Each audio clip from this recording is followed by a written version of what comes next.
I'm getting ready to head over to my favorite store, Menards, because I'm going to pick up a very special gift I'm giving to myself. It's a no heat wall mount fireplace.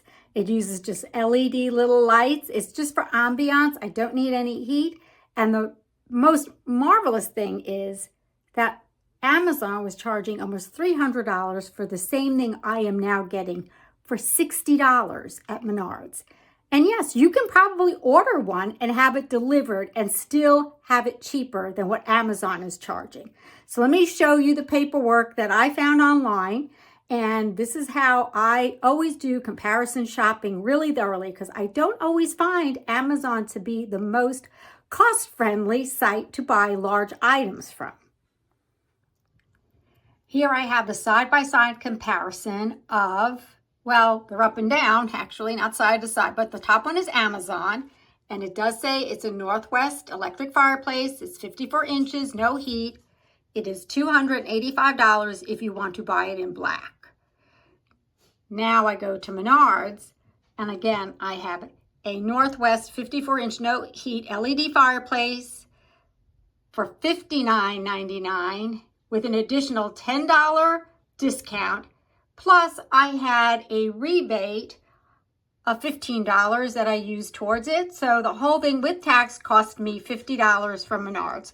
So this is why it is good to do comparison shopping at your local retailer, shop local sometimes, or check a big box store. Don't depend on Amazon, because Amazon really has high prices when it comes into the free shipping being built into the item.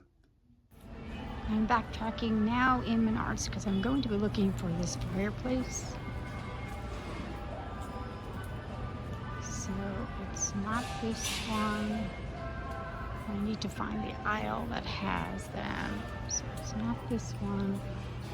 I believe it's the next aisle over. I'm going to see if they have the one I'm looking for. It was listed as $69.99. It's a Northwest, and it doesn't put any heat out. It's just for decorative ambiance. Yeah, so this is the aisle. So I'm going to go down, see if I locate it.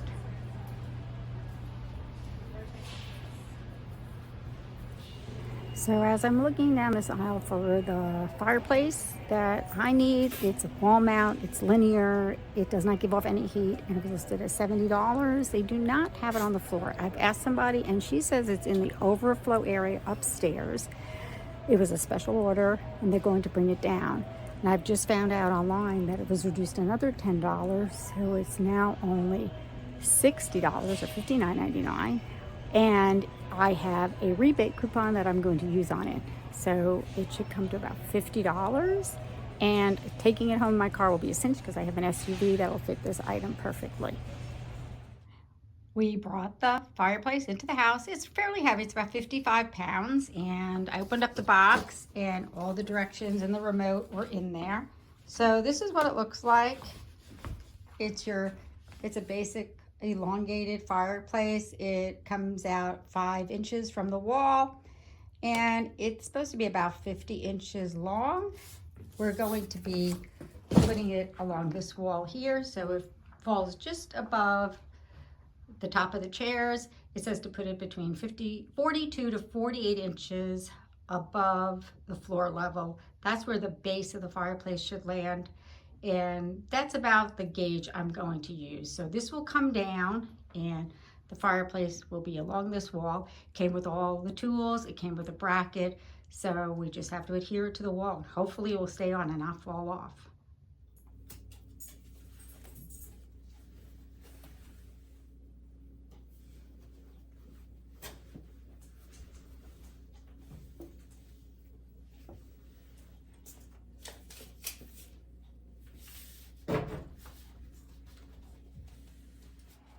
In addition to the instruction manual, they did provide these small wall anchors, which we're changing out, a remote with the batteries, some of the clear crystals that you can use at the bottom for reflective value, or you can use the white stones, which are fairly heavy, so we're going to stick with the crystals.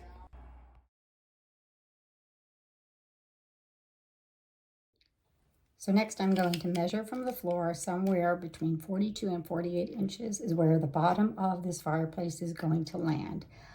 I know 42 is the back of my chair, the very top of it. So I do want it to be a little bit higher. So anywhere between 42 to 48 inches is appropriate according to what I read online.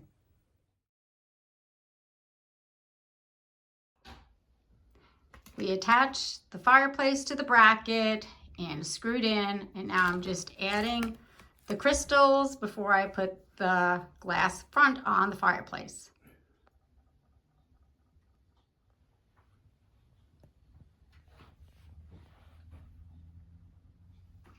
One thing I will tell you about buying some of these products that come from China is they do not rewrite the instruction manuals.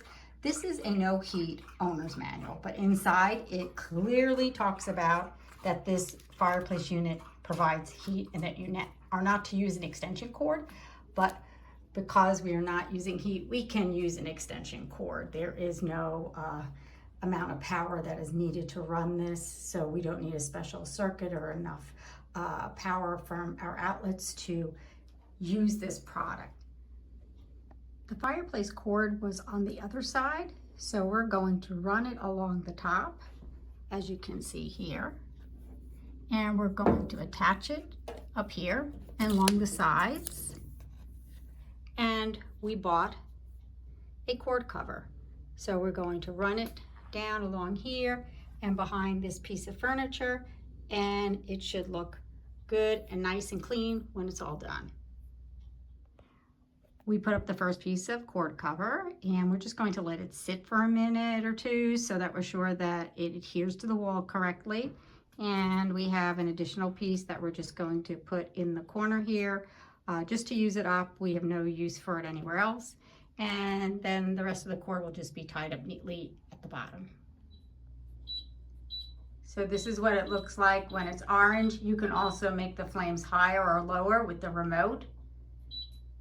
This is what it looks like when it's totally blue. And now you can go back to the orange and blue effect.